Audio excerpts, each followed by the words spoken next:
Hello. स्वागत है आप सभी का GKRWA स्टडी पर। मेरा नाम निधि। आज के वीडियो में हम डिस्कस करने वाले हैं हिंदी के टॉप 30 ऐसे क्वेश्चन आंसर जो कि सभी परीक्षाओं के लिए महत्वपूर्ण रहेंगे।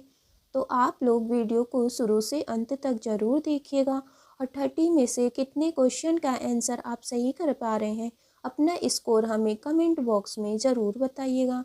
तो चलिए अब हम शुरू करते हैं क्वेश्चन नंबर 1 से। निम्न में से नासिक व्यंजन कौन सा है? बताइए इनमें से कौन सा नासिक व्यंजन है? न न नासिक व्यंजन है। हर वर्ग का पांचवा व्यंजन नासिक व्यंजन कहलाता है, जैसे अंग, इय, ड़, न और म। निम्न में से दंत मूल व्यंजन कौन सा है? बताइए इनमें से कौन सा व्यंजन दंत मूल व्यंजन है? ऑप्शन डी इसका राइट आंसर होगा। र और ल ये दोनों दंत मूल व्यंजन है। निम्न में से विवृत स्वर कौन सा है? बताइए इनमें से कौन सा विवृत स्वर है? आ विवृत स्वर है। जिन स्वरों के उच्चारण में मुख द्वार पूरा खुलता है उन्हें हम विवृत स्वर कहते हैं, जैसे आ। हिंदी वर्णमाला में अयोग व वर्ण कौन सा है? बताइए इनमें से कौन सा वर्ण अयोग व वर्ण है? अंग अह अयोग व वर्ण है। निम्न में से किसमें विसर्ग संधि है? बताइए इनमें से किसमें विसर्ग संधि है? निश्चल निश्चल में विसर्ग संधि है। उज्ज्वल में व्यंजन संधि है। राजेंद्र में गुण संधि है और इत्यादि में यड़ संधि है। उपर्युक्त में प्रयुक्त संधि का क्या नाम है? बताइए उपर्युक्त में कौन सी संधि है? यड़ संधि। उपर्युक्त में यड़ संधि है और इसका संधि विच्छेद होगा ऊपरी धन उक्त। देखिए हम यड़ संधि को कैसे पहचानते हैं। य र व के पहले आधा शब्द आए तो वहाँ पर यड़ संधि होता है, जैसे उपर्युक्त। महोदधि में प्रयुक्त संधि का क्या नाम है? बताइए इसका राइट आंसर क्या होगा? गुण संधि। महोदधि में गुण संधि है।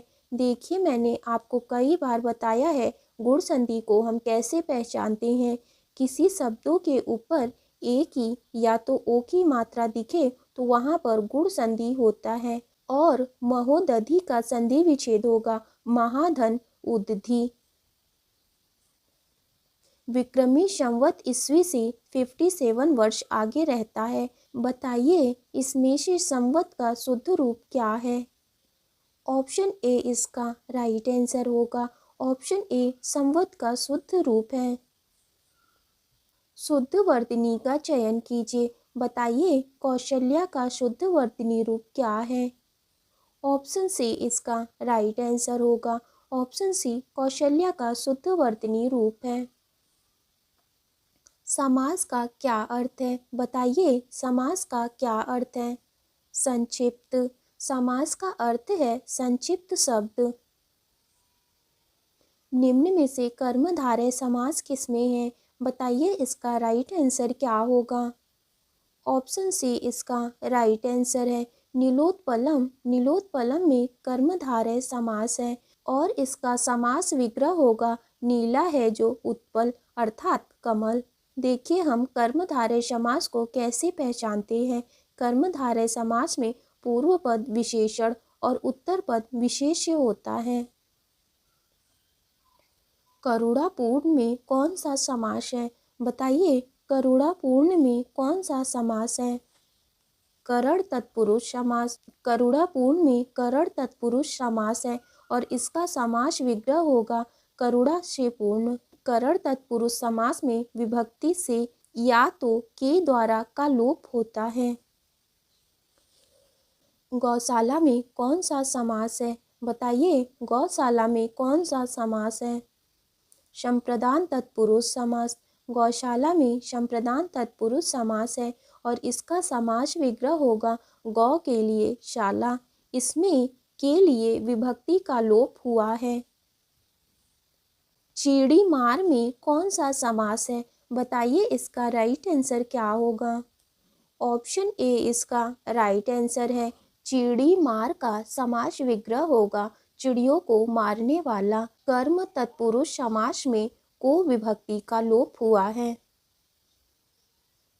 उत्पत्ति के आधार पर शब्द के कितने भेद होते हैं? बताइए उत्पत्ति के आधार पर शब्द के कितने भेद होते हैं? 4 भेद। उत्पत्ति के आधार पर शब्द के 4 भेद होते हैं। तत्सम, तद्भव, देशज और विदेशज। स्कूटर शब्द क्या है? बताइए स्कूटर शब्द क्या है? विदेशज। स्कूटर शब्द विदेशज है।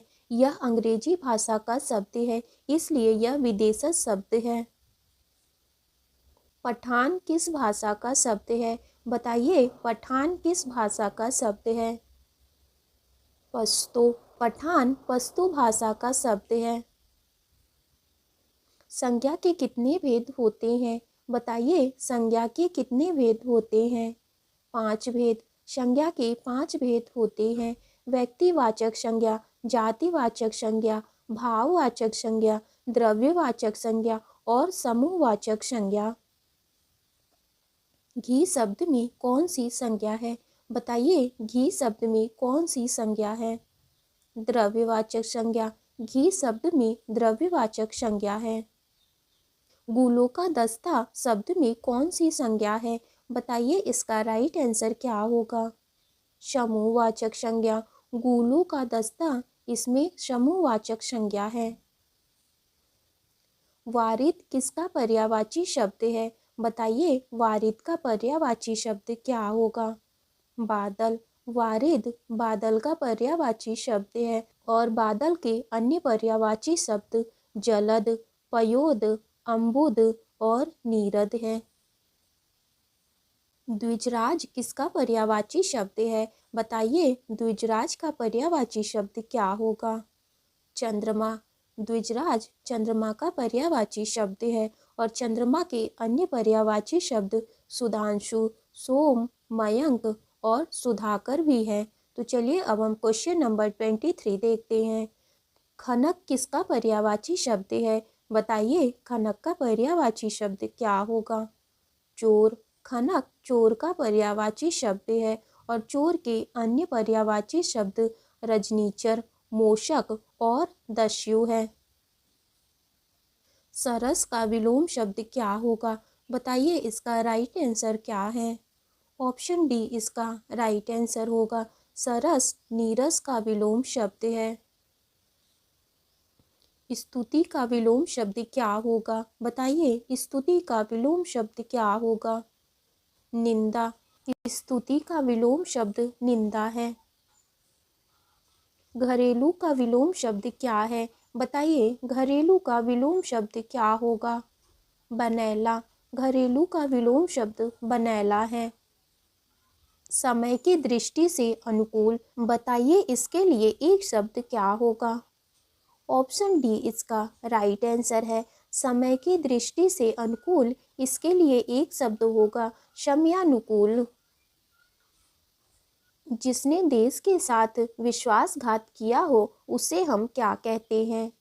देशद्रोही। जिसने देश के साथ विश्वासघात किया हो उसे हम देशद्रोही कहते हैं। तो चलिए अब हम नेक्स्ट क्वेश्चन देखते हैं। पत्र के उत्तर की अपेक्षा करने वाला इसके लिए एक शब्द क्या होगा? उत्तरापेक्षी। पत्र के उत्तर की अपेक्षा करने वाला इसके लिए एक शब्द होगा उत्तरापेक्षी। आसमान पर चढ़ाना का क्या अर्थ है? बताइए आसमान पर चढ़ाना इसका क्या अर्थ है?